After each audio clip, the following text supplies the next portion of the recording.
Good morning and welcome to your Monday.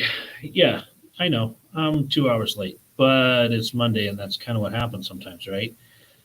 You know, it's funny. I spent the last 10 days again at two different conferences, meeting with some fantastic people, having the back of my head ripped off and knowledge poured into it.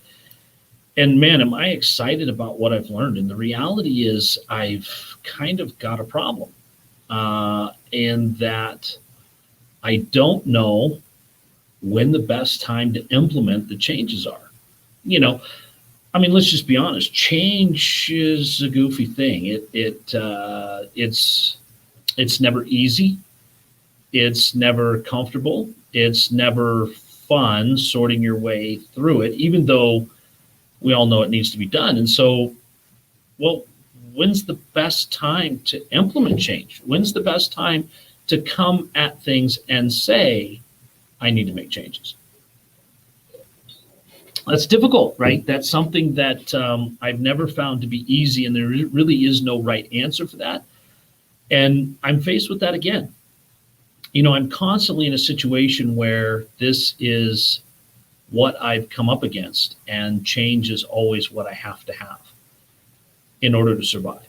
And, you know, it's funny because a lot of people look at things and say, change is bad, you know, um, and it's not always bad. It can really be a lot of good in it, but it's, you know, I guess Charles Darwin said it best, and we always misquote him. But he said that it's not the strongest of the species that survives, nor the most intelligent. It's the one that's most adaptable to change. And that's the reality of what our lives are in this life, and especially as developers, as people that are constantly trying to change the landscape, or the cityscape, right?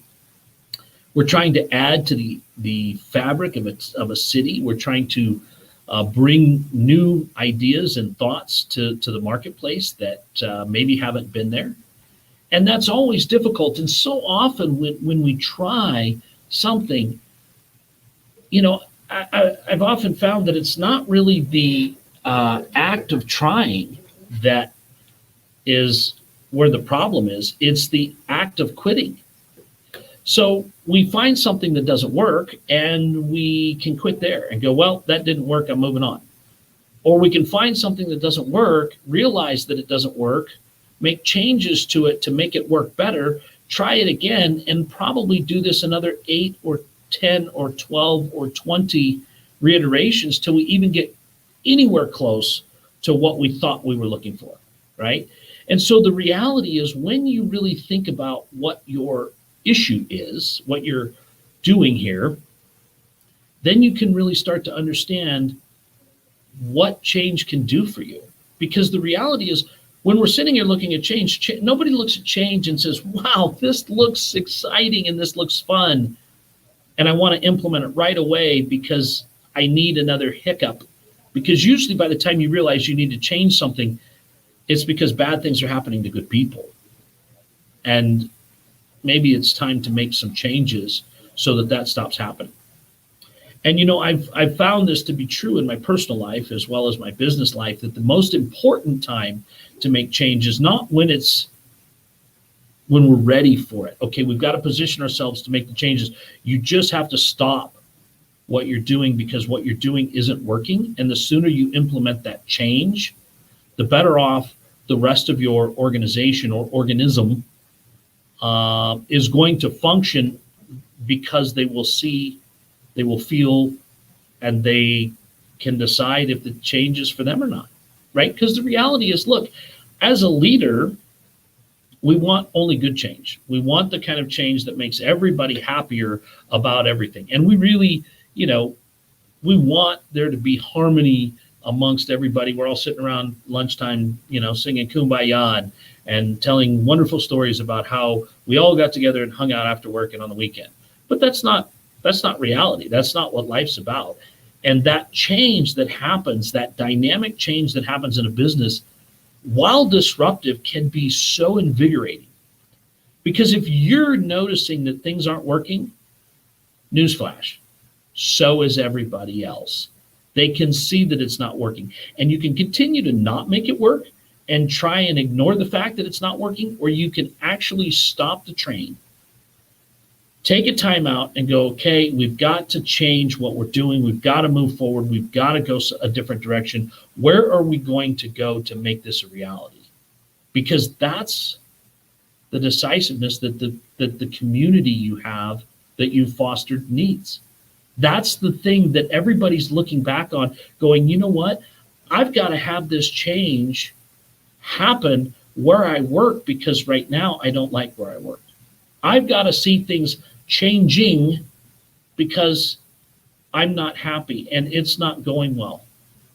So today really is probably the best time to make that change, because 2 weeks, 3 weeks, 4 weeks down the road is just going to continue to re-entrench that same cycle that is either currently completely dysfunctional or very well on its way to dysfunctional and needed to be changed a long time ago. Because the reality is, I think we often slide from, I don't like the way that outcome came out, to the next level on the scale is that this is really not the outcome I wanted, to finally going, wow, I think we need to look at our processes. This really doesn't seem to be working, to the point where everybody's ready to change because nothing works. And that is really, unfortunately, as humans, that's the point most of us need to come to in the pain cycle to make these changes, right?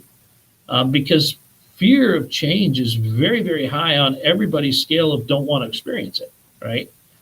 So when you're looking at that and you're knowing that you need to change, it's already beyond the point of has to change. And that's where I would encourage you guys to really look at things in your life, like we all have been over here at SRI. We've been looking at things that need to change, and we've made personnel changes, we've made internal changes, and I got to tell you, the feeling around here is invigorating. It's different, and we're having to reevaluate how people come together and what tasks are getting accomplished and who's doing what.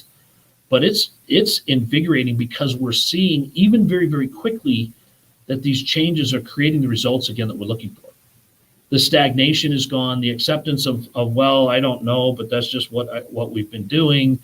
All of that's changing, and people are re-engaging, and people are feeling invigorated and going, oh my gosh, this is why I signed up for this place. This is what's going on here. This is what I love about working here. And it's not easy, and it's expensive.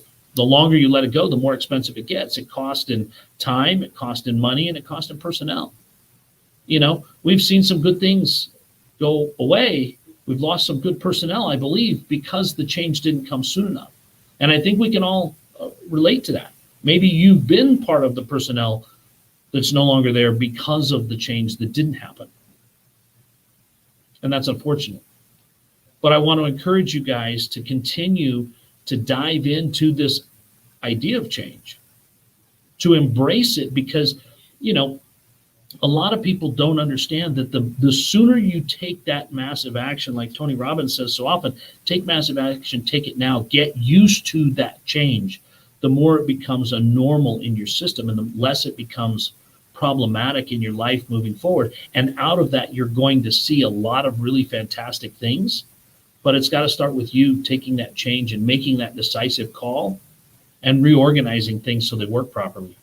So guys, that's my motivation for this Monday morning. I hope you have a great week. I look forward to talking with you at the end of the week and hope everything in between just goes perfectly. But when it doesn't, don't be afraid to make the changes that are necessary. God bless, guys. We'll talk soon.